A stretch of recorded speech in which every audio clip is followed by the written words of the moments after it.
बच्चों, क्या आप भी उन बच्चों में हैं जो इस क्लासिफिकेशन से संबंध रखते हैं?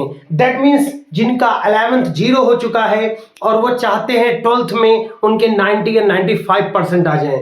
तो बच्चों, देखने में तो ये एक एआई मॉड्यूल से बना हुआ फोटो लगता है और ये लगेगा कि आपको बातें भी एआई मॉड्यूल जैसी हो रही हैं, लेकिन इस एआई मॉड्यूल को या मॉडल को हम ट्रुथ करके दिखाएंगे अपने इस एकेडमिक ईयर में, जहां पर 11th जीरो हो गया है लेकिन 12th को हम जीरो नहीं करेंगे, जीरो को 95% पर ले जाएंगे। तो क्या बच्चों ये रियलिस्टिक पॉसिबल है? हाँ, बिल्कुल पॉसिबल है। तो पहले बच्चों हम लोग कंप्लीट बात करेंगे कि 11th जीरो हुआ तो आखिर क्यों हुआ। तो बच्चों, होता क्या है कि मोस्ट ऑफ द स्टूडेंट जो बच्चों आपके 11th पास 10th पास करके बच्चों 11th में आते हैं, और जब बच्चों 10th पास करके 11th में आते हैं तो बच्चों उनके सामने होता है एक बहुत ही लेंदी हैवी सिलेबस। लेकिन बच्चों उस लेंदी हैवी सिलेबस के बावजूद भी वो बच्चों रिलैक्स मोड में रहते हैं।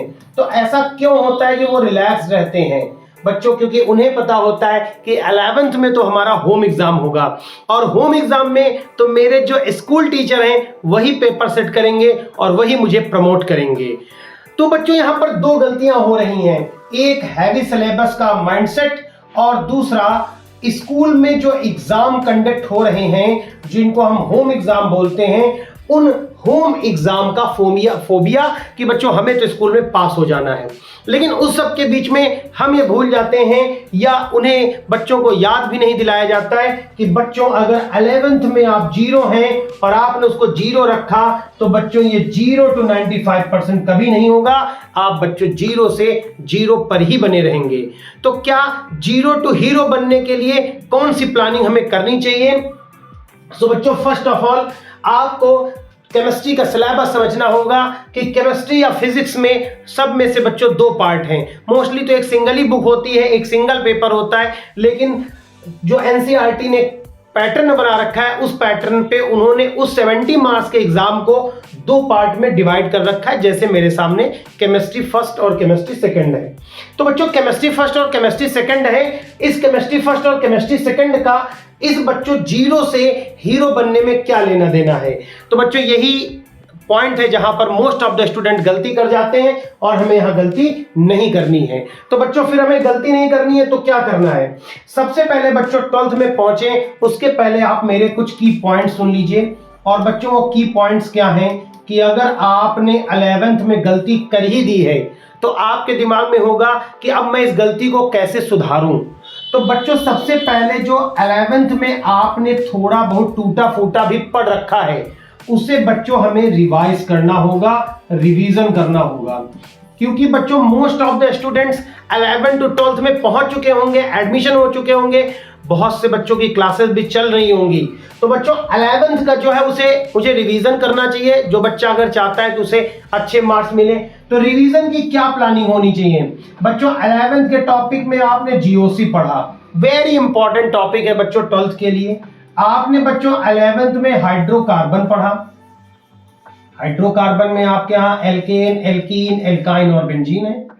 आपने बच्चों 11th में केमिकल बॉन्डिंग पढ़ा।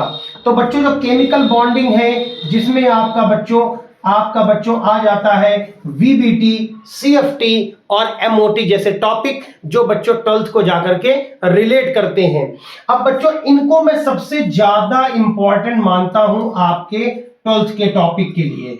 या बच्चों आप मोल कॉन्सेप्ट पर भी जा सकते हैं, ये भी एक टॉपिक है जो आपको 11th में पढ़ना चाहिए।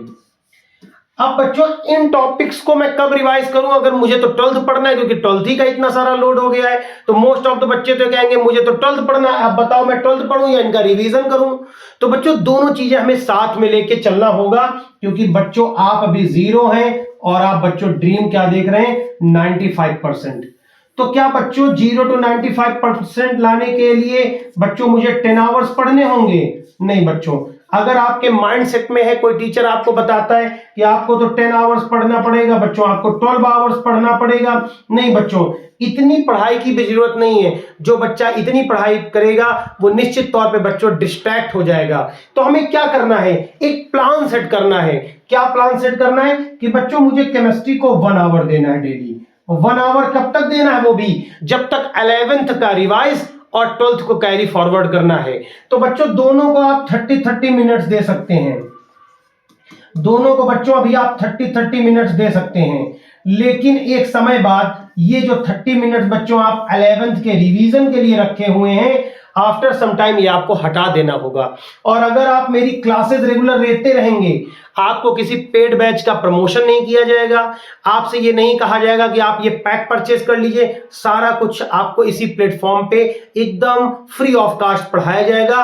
बस आपको चैनल को सब्सक्राइब करके और वीडियो को लाइक करके अपने 12th के फ्रेंड्स को शेयर कर देना है। बस इतना सा आप काम कर देंगे जो पूरी तरह से फ्री है। अगर आप ये फ्री का काम कर देंगे तो मैं फ्री के लिए पूरे थ्रू आउट ईयर आपके लिए कंटेंट बनाता रहूंगा बच्चों।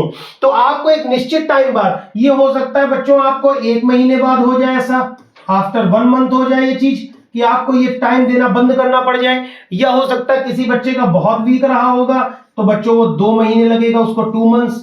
और मैं गारंटी देता हूं कि समर वेकेशन के बाद तो निश्चित तौर से सिर्फ आप केमिस्ट्री को अगर 30 मिनट देते रहेंगे, मैं आपसे प्रॉमिस करता हूं कि आपको केमिस्ट्री में 95 मार्क्स लाने से कोई रोक नहीं पाएगा।